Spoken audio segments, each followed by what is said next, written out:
guys, for today's video, ayan, busy na naman ang mood rebels nyo sa paglalabada dahil yan ay 2 araw nang nababad, puti at decolor. So kailangan ng lalabhan dahil may naka-stock na naman akong mga labahin doon sa basket, and yun ay second batch na naman for this weekend.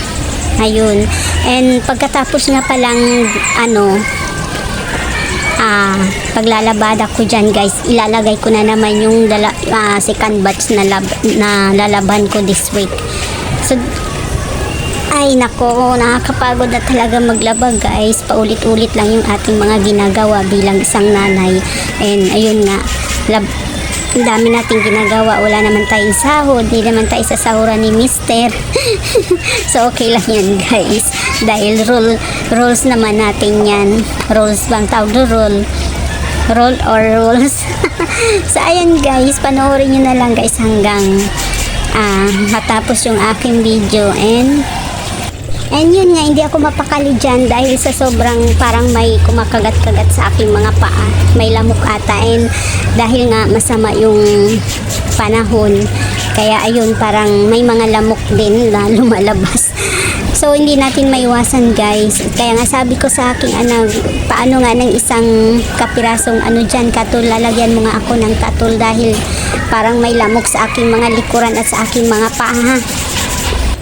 Masakit pa naman mga gat ang mga lamok. Kaya ayun, ano lang yung kagat nila, konti maliit lang pero grabe ang kati.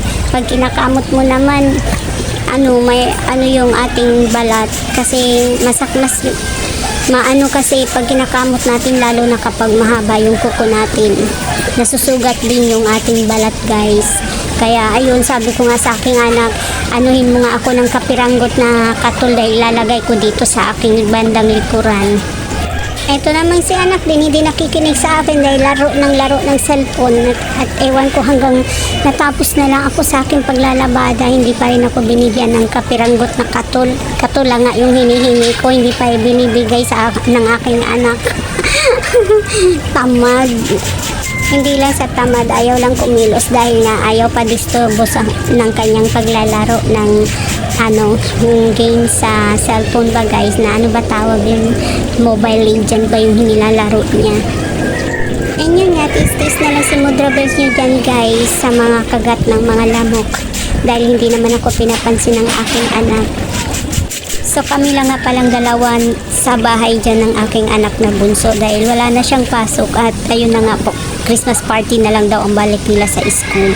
And ayun nga, dahil kami lang dalawa, nagmamadali na ako sa paglalabada dyan dahil mag 11:20 na dyan, and hindi pa nainit yung aming sabaw at hindi pa rin ako nakapagluto ng aming uulamin dahil si Mister ay umalis maghapon.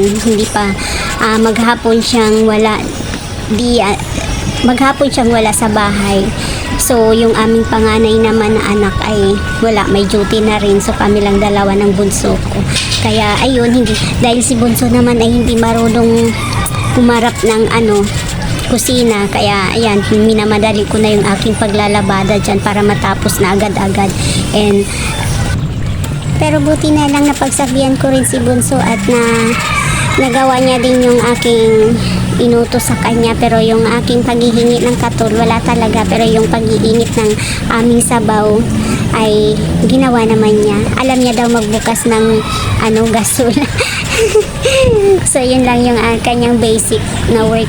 Pagbubukas ng gasol, alam niya daw yun. And pero hindi siya guys marunong magprito ng isda at saka yung magsaing. Kailangan pa namin siya turuan magsaing dahil grade 11 na siya ngayon. Next year grade 12 na, hindi pa rin marunong magsaing. Yung aming panganay dati, elementary grade 6 pa lang ata, marunong na guys magluto ng hotdog, magprito ng isda at saka magsaing. Hanggang ngayon siya pa rin ang gumagawa niyan. Kailangan talaga yung aming bunso ay ititrain na sa paggawa ng trabaho sa kusina para naman kung sila naman yung magiging magsasarili na, alam niya kung paano na magharap ng gumagawa ng kusina.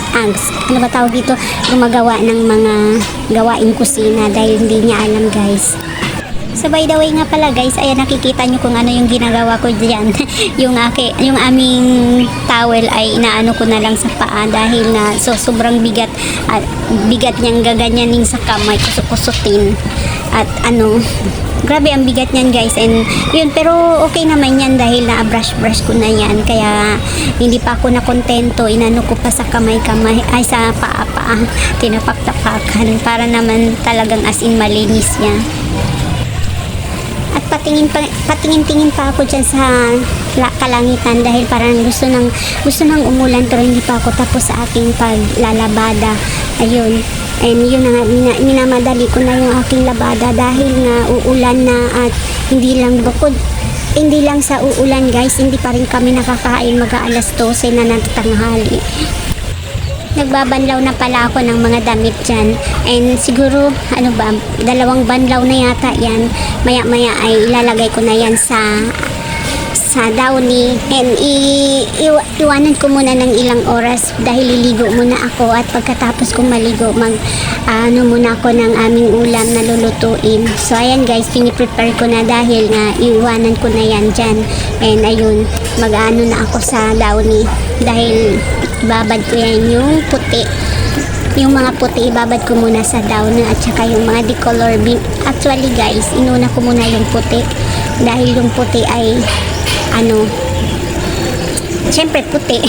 Dapat unahin sa pagbabad. Kailangan naman na hindi. Hindi nga pala downy yung aking nilagay guys dahil ubos na daw yung downy, sabi ng aking anak. Ang binigay niya sa akin ay Del, buti na lang may Del pat palang natira. So yung Del naman dyan guys ay kulay pink at napakabango ng Del na kulay pink, at saka yung Del is kulay violet ata yun o lavender, mabango din yun. So ayan, Del baka naman. So ayan guys, nilagay ko na yung mga light color at saka yung mga white color. So bali sinama ko na lang yung light color at saka yung puti para naman isang tapos huli na yung mga towel at saka yung mga punda. So ayan guys, nakaligo na rin ako sa wakas. Dahil ligo na talaga ako nung ako'y naglalaba dahil ang dami ng sa akin. Ang dami ko ng pawis at talagang lagkit na yung aking katawan. So ayan, binalikan ko na yung aking labada para na maisampay ko na agad-agad. At ayun nga, nagmamadali din naman ako dyan dahil nga para na talagang uulan.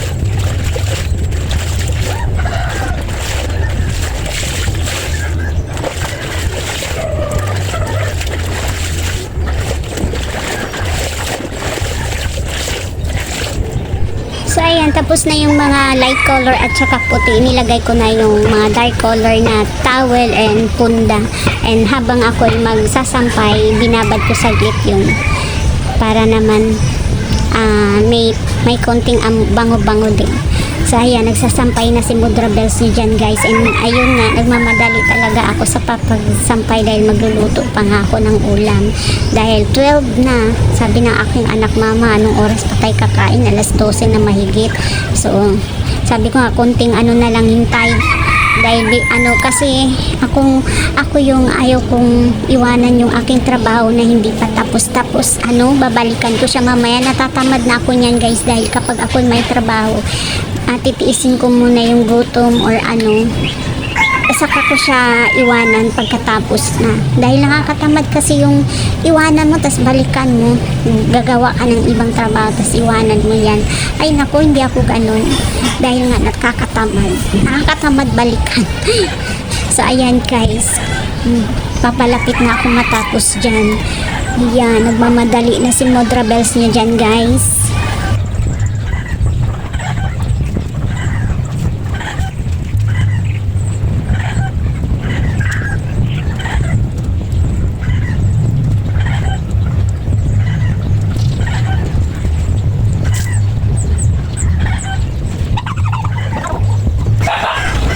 Na lahat yung aking nilabhan guys. Ayan, konti lang naman. Konti ba yan? Dami yan lalo na yung mga puti. So yun lang po guys, and thanks for watching. Bye bye, God bless us all. Mwah.